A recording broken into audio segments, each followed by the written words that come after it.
আসসালামু আলাইকুম। তো আজকে প্রচুর বৃষ্টি সারাদিন। তো বৃষ্টির দিনে এইরকম খিচুড়ি খেতে সত্যি অসাধারণ লাগে। খিচুড়ি যেহেতু একটু গরম থাকে, মানে খেলে গরম লাগে, তো বৃষ্টির দিনে খিচুড়ি খেলে আমার মনে হয় ভালো হয় আর কি। তো বৃষ্টির দিনে এসে পড়লাম খিচুড়ি রান্না করার জন্য। এসে দেখলাম শাশুড়ি আম্মা খিচুড়ি রান্না করতে, তখন আমি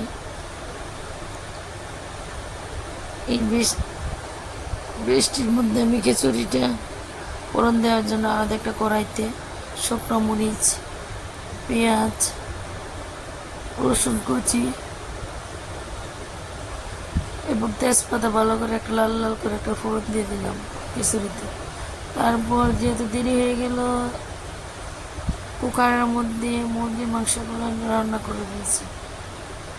তো এই তো আমি পেঁয়াজ কুচি দিয়ে তেলের মধ্যে ভালো করে ভেজে তারপর রসুন বাটা দিয়ে দিলাম। তারপর একটু পানি দিয়ে এখন মরিচ হলুদের গুঁড়ো দিয়ে একটু নাড়াচাড়া করে এই তো মুরগির মাংসগুলো আমি দিয়ে দেবো।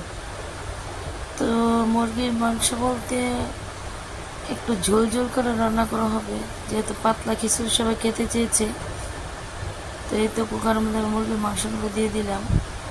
তো দেওয়ার পর কিছুক্ষণ নাড়াচাড়া করে আমি ঢাকাটা দিয়ে ঢেকে দেব।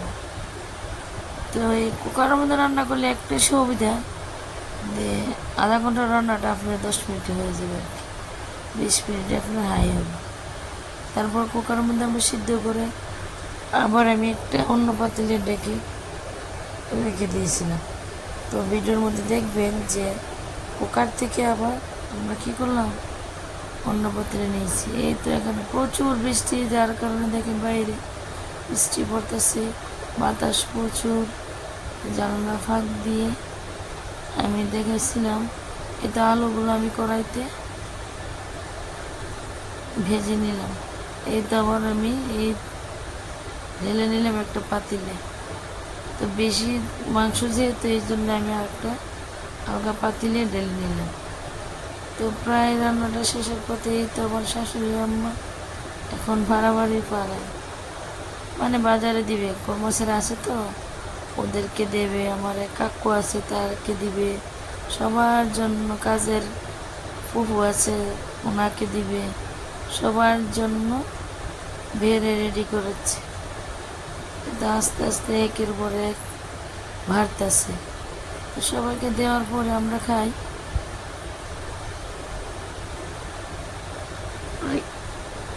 এত বৃষ্টি বাতাসের মধ্যে বয়স দেওয়া সম্ভব না, তো এতক্ষণ বয়স দিতেও পারি না। যদি কোনো বয়সের মধ্যে ভুল ত্রুটি হয়ে থাকে আপনারা ক্ষমার দৃষ্টিতে দেখবেন। আর অবশ্যই আমার ভিডিওটা যদি ভালো লাগে তাহলে লাইক কমেন্ট শেয়ার করবেন, এবং সবাই আমার পেজটাকে একটু বড় করবেন। আল্লাহ হাফেজ।